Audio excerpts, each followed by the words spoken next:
మీరు మీ అభిమాన shows and serials TV కన్నా ముందు ఈటీవీ విన్ యాప్లో చూడండి.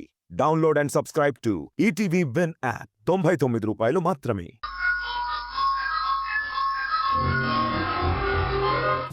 కథలో లేని ఆ దాసుగాన్ని సడన్ గా కథలోకి తెచ్చి సంధ్య మొగుడిగా వాన్నే డ్రామాలోకి దించావు నువ్వు. ఆ దాసుగాడు ఎలా వచ్చాడో, ఎందుకొచ్చాడో, ఎవరు తెచ్చారో ఆ మాత్రం నేను అర్థం చేసుకోలేనా? సంధ్య అడ్డు లేకుండా చేసుకోవటానికి నువ్వు పెద్ద పథకమే రచించావు. కానీ నువ్వు చేసేదేది నాకు రుచించదని నీకు తెలుసు కదా సింధు. అందుకే నీ యాక్షన్ ప్లాన్కి చివర్లో నేను ఫినిషింగ్ టచ్ ఇచ్చి రియాక్షన్ని నీకు రివర్స్ చేశాను. రంగులు మార్చే రింగు మాస్టర్ లాగా అందర్నీ అబ్బబ్బబ్బబ్బబ్బబ్బబ్బా భలే ఆడించావు. కథ బాగానే క్లైమాక్స్కి తీసుకొచ్చావు. కానీ నీ క్లైమాక్స్కి నేను దర్శకత్వం వహించబోతున్నానని ఊహించలేక దెబ్బతిన్నావు. ఇక్కడ రింగ్ మాస్టర్ నువ్వు కాదు సింధు, నేను. అది మర్చిపోయి నా ముందే కుప్పి గంతులు వేశావు. మా అత్తయ్య ఉండటం వల్లే నీ కోతి చేష్టలు చూసి చూడనట్టుగా వదిలేశాను. సాగుతుంది కదా అని తెగ సాగించుకొని నన్ను సాధిస్తూ వచ్చావు. నీకు గుణపాఠం చెప్పకుండా ఊరుకుంటానా నేను? మా అత్తయ్య ఉన్నంత వరకు నువ్వు సైలెంట్గా ఉండు. తర్వాత నీ దారి నువ్వు చూసుకుంటే నీకే మంచిది. అలా కాదు, నీకు అవకాశం వచ్చింది కదా అని మళ్ళీ ఏదైనా పిచ్చి వేషాలు వేస్తే నీ తోక కత్తిరించేస్తాను అసలా.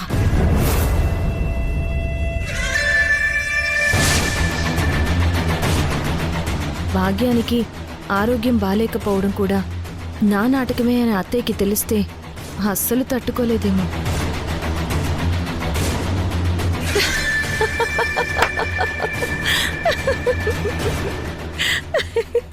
ఏంటే, నేను నీకు వార్నింగ్ ఇస్తుంటే అదేం పట్టించుకోకుండా అలా నవ్వేస్తావేంటి?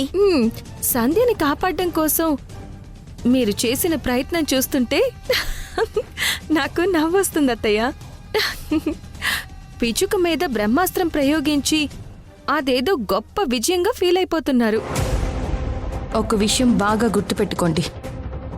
మొదట్లో అబద్ధం గెలిచినట్టే కనిపించినా చివరాఖరికి అబద్ధం నడ్డి విరగ్గొట్టి మరీ నిజం అనేది ఏదో ఒకరోజు గెలిచి నిలబడుతుంది. తనని అబద్ధంగా మార్చిన వాళ్ల మీద కలబడుతుంది. ఆ రోజంటూ వస్తే అబద్ధమే కాదు, మీరు చెప్పే నిజాల్ని కూడా ఎవ్వరూ నమ్మరు. అందుకే ముందుగా మీకు హితబోధ చేస్తున్నాను. నిజాన్ని కాపాడండి, అది మిమ్మల్ని కాపాడుతుంది.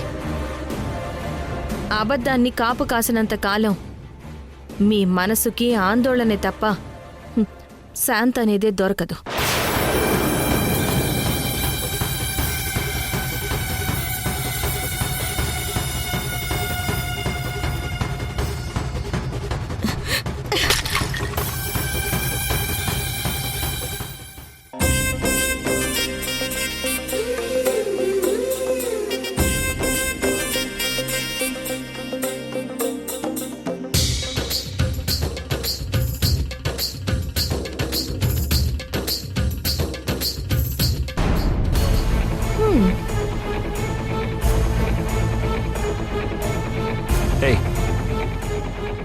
నేను నీతో మాట్లాడాలి. దేని గురించో? మా బామ్మని ఆ దాసిని అడ్డం పెట్టుకుని సంధ్యని ఇంట్లో నుంచి పంపించాలని చూస్తున్నావు కదా, దాని గురించి. అసలు ఎందుకు సింధు ఇలా బిహేవ్ చేస్తున్నావు? చూడు యష్, ఎదుటి వాళ్ల ప్రవర్తనను బట్టే మన ప్రవర్తన ఆధారపడి ఉంటుంది. For every action there is an equal and opposite reaction. అయినా సంధ్య విషయంలో నేనేం పెద్దగా చేసింది లేదు. అంతా తనే తన చేతులారా చేసుకుంది. గతంలో దాసు సంధ్య మధ్య ఏదో పెళ్లి సమస్య ఉందట. అది పరిష్కరించుకోవడానికే దాసు మన ఇంటికొచ్చాడు. అంతే. సింధు, నీకేం తెలియనట్టు నటించుకో. దాసు మా ఇంటికి రావడానికి కారణం నువ్వే అని నాకు బాగా తెలుసు. అవును, నేనే కారణం. అయితే ఇప్పుడేమంటావు యష్? నా భర్తకు దగ్గరవ్వాలి, నా అత్తారింటికి కోడల్ని కావాలి అని చూస్తున్న దాన్ని నేను వదిలిపెడతానా యష్? దానికి ఎలాంటి ట్రీట్మెంట్ చెయ్యాలో నాకు బాగా తెలుసు. చూడు సింధు, నువ్వు లేనప్పుడు సంధ్య పిల్లల్ని సొంత తల్లిలా చూసుకుంది, అది తెలుసా? నా పిల్లల్ని తల్లిగా చూసుకోవడానికి అసలు ఆ సంధ్య ఎవరు? రిషి శశి నా పిల్లలు అని ఎక్కడ నాకు తెలిసిపోతుందో అని ఆ నిజం నాకు తెలియకుండా చెయ్యాలనే కదా కిరాయి మనిషిని డబ్బులిచ్చి మరీ తల్లిగా నెట్టించమని మీ అమ్మ ఆ సంధ్యని తీసుకొచ్చి ఈ ఇంట్లో పెట్టుకుంది. నువ్వు అన్నది నిజమే సింధు. సంధ్య నటించడానికే వచ్చింది. కానీ రాను రాను పిల్లల మీద అభిమానం పెంచుకుంది, తెలుసా? సంధ్య పెంచుకున్న అభిమానం నా పిల్లల మీద లేక నీ మీద యష్?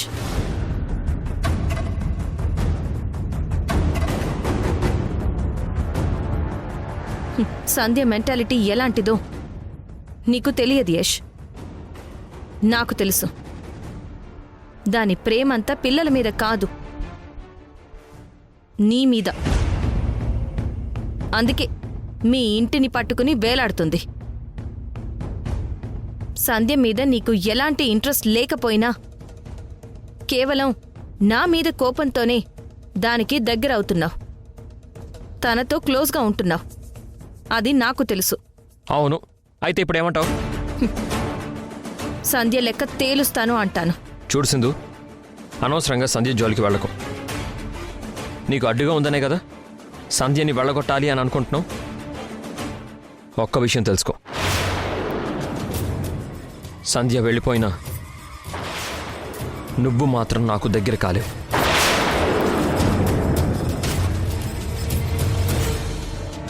మనం ఒక్కటయ్యే ప్రసక్తే లేదు. సంధ్య వల్లేమీ నేను నీకు దూరం అవ్వలేదు. సంధ్య లేకపోయినా నువ్వు కేవలం నా పిల్లలకి తల్లివి మాత్రమే తప్ప నాకు భార్యవి కావు.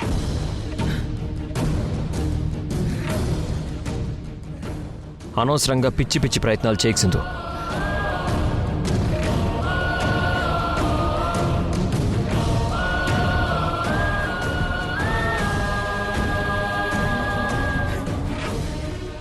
ఏంటి అలా చూస్తున్నావు?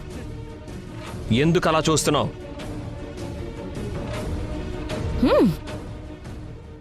మొత్తానికి నీ మనసులో మాట ఒప్పుకున్నావు.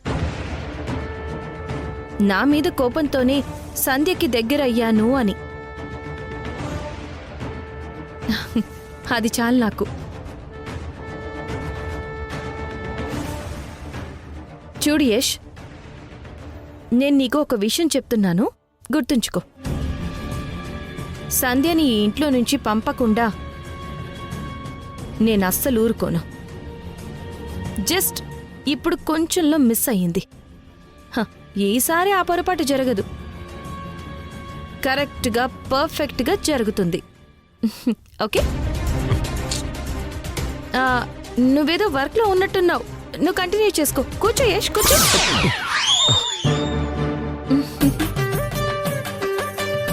వస్తానే.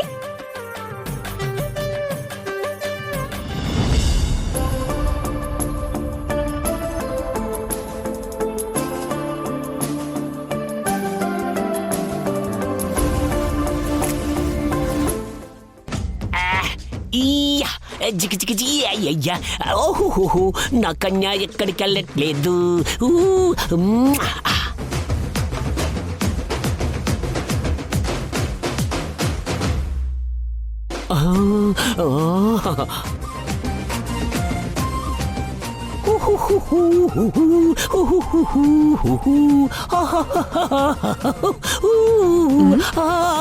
డాక్టరు ఏంటి డాక్టరు అట మెలికలు తిరిగిపోతా ఉండవు స్ప్రింగ్ గాని మింగినవేంది ఆనందం కన్యా, పట్టరాని ఆనందం.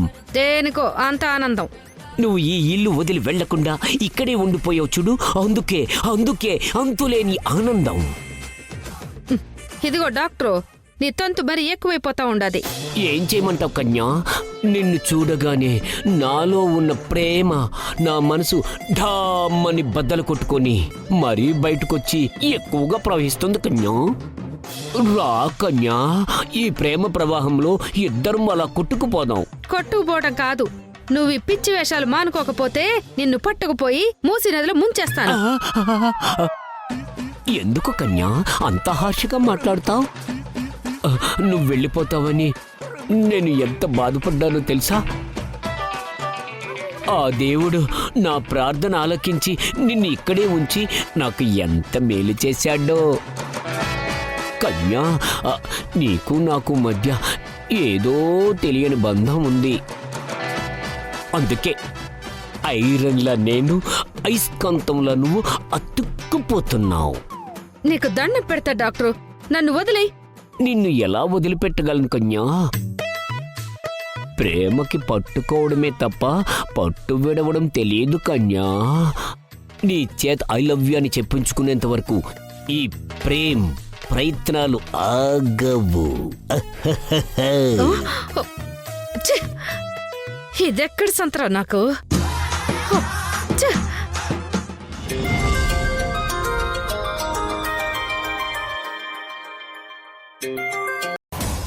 చెప్పు ప్రవీణ్. మధు, నీకు గుడ్ న్యూస్. ఏంటది? నువ్వెప్పటి నుంచో ఆ గవర్నమెంట్ ల్యాండ్ విషయంలో ఆ పొలిటీషియన్ కలవాలనుకుంటున్నావు కదా. అవును. ఆ పొలిటీషియన్ నీకు అపాయింట్మెంట్ ఇచ్చాడు. ఇప్పుడే నాకు వాళ్ళ పిఏ ఇన్ఫర్మేషన్ ఇచ్చాడు. రేపు మార్నింగే నీకు అపాయింట్మెంట్ అంట. ఈ ఆపర్చునిటీ కోసమే నేను వెయిట్ చేస్తున్నాను ప్రవీణ్. ఇప్పటికొచ్చింది. ఇప్పుడు ఆ సింధుకి నేనేంటో చూపిస్తాను. ఉంటాను ప్రవీణ్, రేపు అతన్ని కలుస్తాను. ఓకే మధు. బాయ్. సింధు, ఇప్పుడు చెప్తాను నీ పని. నిన్నొక్క ఆట ఆడుకుంటాను.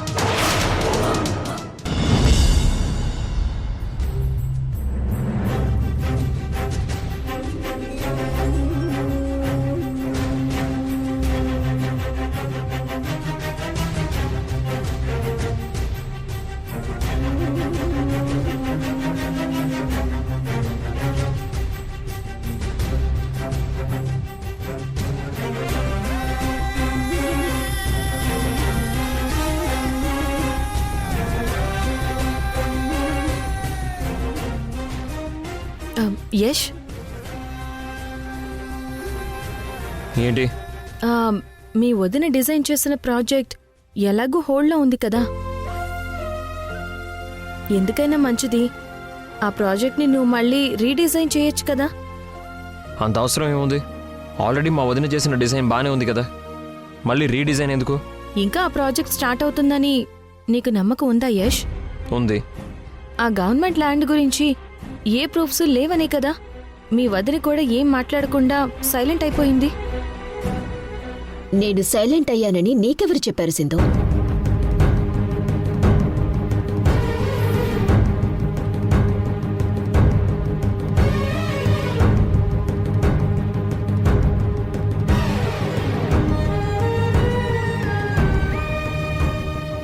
నేనే సైలెంట్ అవ్వలేదు.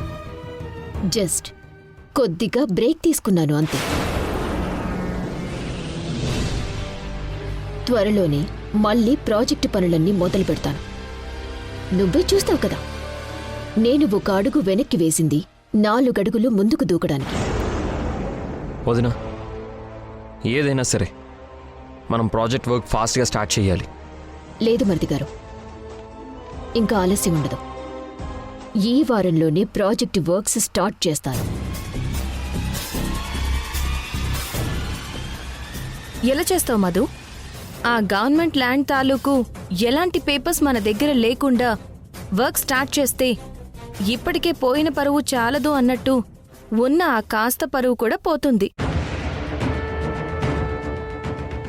అప్పుడు మార్కెట్లో తలెత్తుకుని తిరగలేం. అన్ని పేపర్స్, అన్ని ప్రూఫ్స్ వస్తాయి సింధు. ఎప్పుడు టైం ఒకేలా ఉండదు కదా. పోయిన కంపెనీ పరువుని మళ్ళీ మార్కెట్లో నిలబెట్టడమే కాదు, దాన్ని డబుల్ చేసి తీరుతాను. ఆల్రెడీ ఆ పొలిటీషియన్ నాకు అపాయింట్మెంట్ కూడా ఇచ్చారు.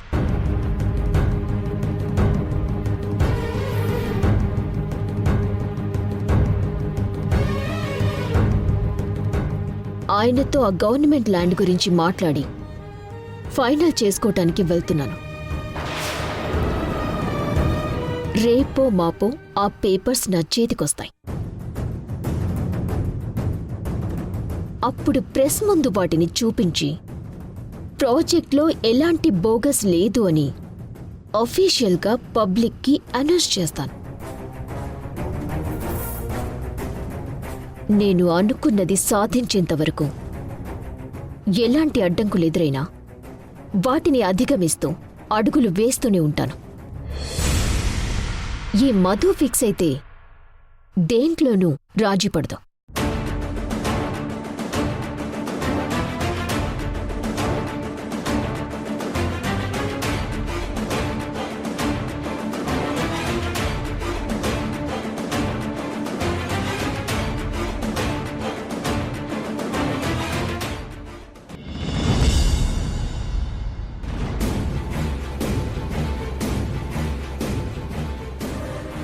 ఎమ్మెల్యే గారు మీటింగ్లో ఉన్నారు, కాసేపు వెయిట్ చేయండి, తర్వాత పంపిస్తాను.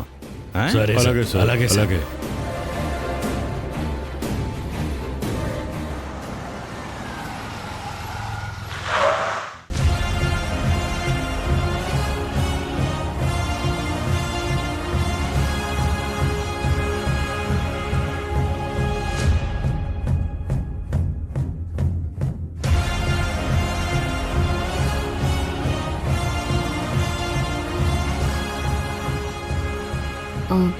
ఎక్స్క్యూజ్ మీ, చెప్పండి.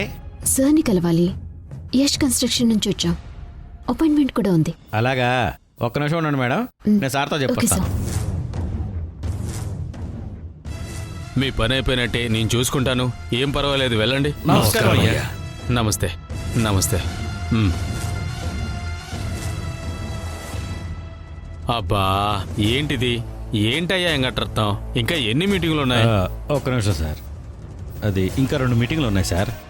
అబ్బా, నీకు చెప్పాను కదా అన్నీ ఒకే రోజు పెట్టొద్దు అని. తర్వాత పెట్టుకోవచ్చు కదా.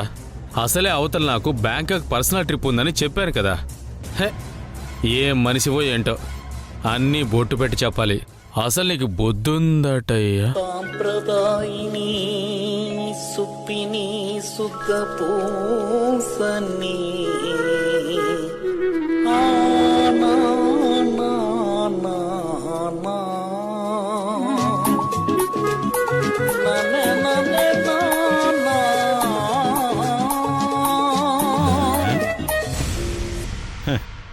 ముసలాడికి దసరా పండగలాగా ఆ అమ్మాయిని చూసి సొంగగా చేసుకుంటున్నాడు ఈ మనిషి. అబ్బో. ఏమయ్యా ఎంగట్రత్నం సార్, ఎవరావిడ? ఆమె S construction company CEO sir. పేరు మధులత. ఏదో గవర్నమెంట్ ల్యాండ్ గురించి మీతో మాట్లాడడానికి వచ్చారు.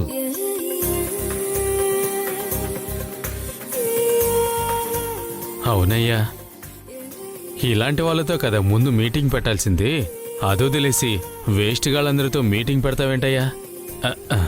ఆ అమ్మాయిని త్వరగా రమ్మను. అలాగే సార్.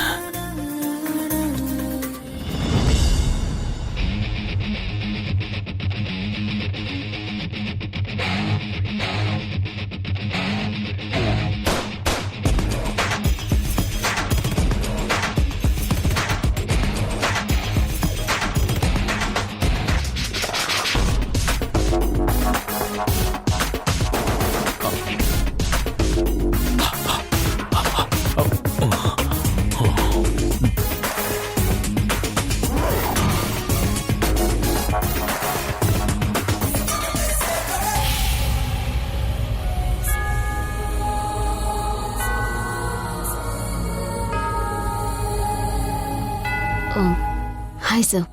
సాంప్రదాయిని సుప్పిని సుఖ పూసని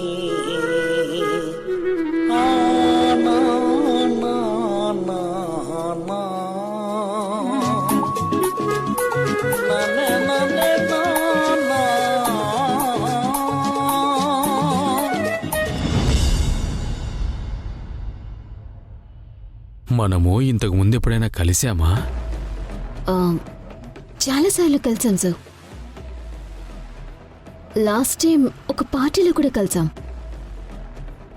మీరు మర్చిపోయినట్టున్నారు. నేను మాత్రం మిమ్మల్ని బాగా గుర్తుపెట్టుకున్నాను. ఓ కరెక్టే. మనం కలిసాం గుర్తొచ్చింది. కూర్చో. మీరు కూర్చోండి. కూర్చో.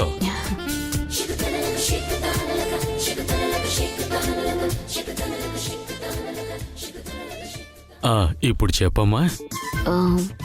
సార్, అది మధ్యతరగతి వాళ్ళకి మేలు చేయటం కోసం వాళ్ళకి మార్కెట్ ధర కంటే తక్కువ ధరలో ఫ్లాట్స్ కట్టిద్దామని కొత్తగా ఓ ప్రాజెక్ట్ స్టార్ట్ చేశాను.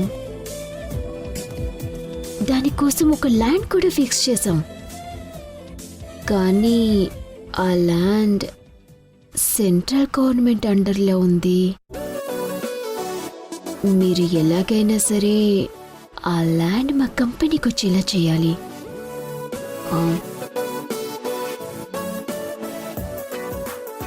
అదంత ఈజీ కాదమ్మా. ఇందులో చాలా ప్రాబ్లమ్స్ ఉన్నాయి. అయ్యో సార్, అలా అనకండి సార్. మీరు ఎలా అంటే ఎలా చెప్పండి.